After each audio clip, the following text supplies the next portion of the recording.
सतरे दर्शक बंधु गो माफिया माने एबे अराजकता सृष्टि करिसंती। एथिबाई दर्शक बंधु कहूचु जे गो चालान एबे रोकी पारुनी प्रशासन। एथिपाई कहूचु दर्शक बंधु जे गो चालान मिलिट्री छकरू आपणकर चांदमा गोले छक पर्यंत जोटि की ता मझिया मझी जो रानीपड़ा रही रानीपड़ा पाखरे एक पिकअप भ्यान पलटि जो कि 6 ରୁ 7ଟି गोरु थिबा संदेह करा जाउची किंतु गोटे गोरु मृत होईची आउ 2टी गोरु जा देखा जाउची बा असुविधार पड़िचंती जा ताको ट्रीटमेंट करिया पाई दमकल बाहिनी जा जाजपुर आईआईसी आसी पहुंची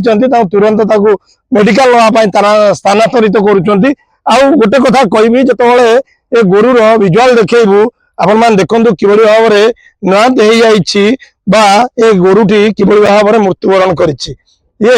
एई पिकअप भ्यान जहा कि नंबर प्लेट नाही एथिबाई दर्शक बंधु कहूचु एकरे जाजपुर आईआईसी आसी तुरंत तार पदक्षेप नैचंती आउ आईआईसी तुरंत ताकू नै ताकू मेडिकल को स्थानांतरित करा जाउछि। एटी जाजपुर आईआईसी तुरंत जो पहुंची ए गोरु को किबळी भाबरे रेस्क्यू करा जिवो तार व्यवस्था करूचंती। किंतु गोटे कथा देखा मिलूची किंतु गो चालान करुवा जो दलाल माने ये किबळी भाबरे गो चालान रे से माने किबळी भाबरे एठी व्यापार करूचंती ता एबे प्रश्नवाची सृष्टि होईची। गोटे पटे देखंतु पूरा विजुअल देखैबी जे दमकल बाहिनी बा अछि गोरु को ये आपण पूरा सीधा सड़क विजुअल देखुथिले किंतु ये जो गोरु थिले जो 6-7टी गोरु थिले से कुआर गले आ किबळी भाबरे मृत्युवरण करिसंती ता एबे संदेह रे रहिछि।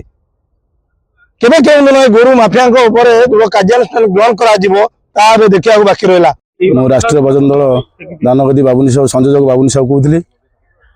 मु जहाँ पाइली सूचना जे खाली राति 2टा-2:30 भितर सब होईची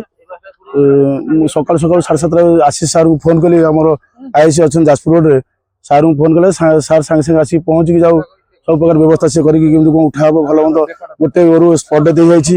आउ 2टी इंजर्ड अच्छा फायर स्टेशन वाला भी सार आम सांगे सांगे खबर पाई सी आसबि सुधा आमको सी सब सहयोग कर 7:30 मुझे खबर पाइली जहाँ जानली राति 2टा एमती घटना आग अपेक्षा कमी आज्ञा आशीष सार जो स्टेप ने आग अपेक्षा बहुत कमी आई कम आस्ते आस्ते सार मैंने स्टेप ने ये सब मिछ कथा लोक तो आज्ञा कहे से सब कथा कि बजरंग काम आज्ञा कर जारी लगी सब से लगी रही से मु जहाँ सन्धान पाइले 6-7 थे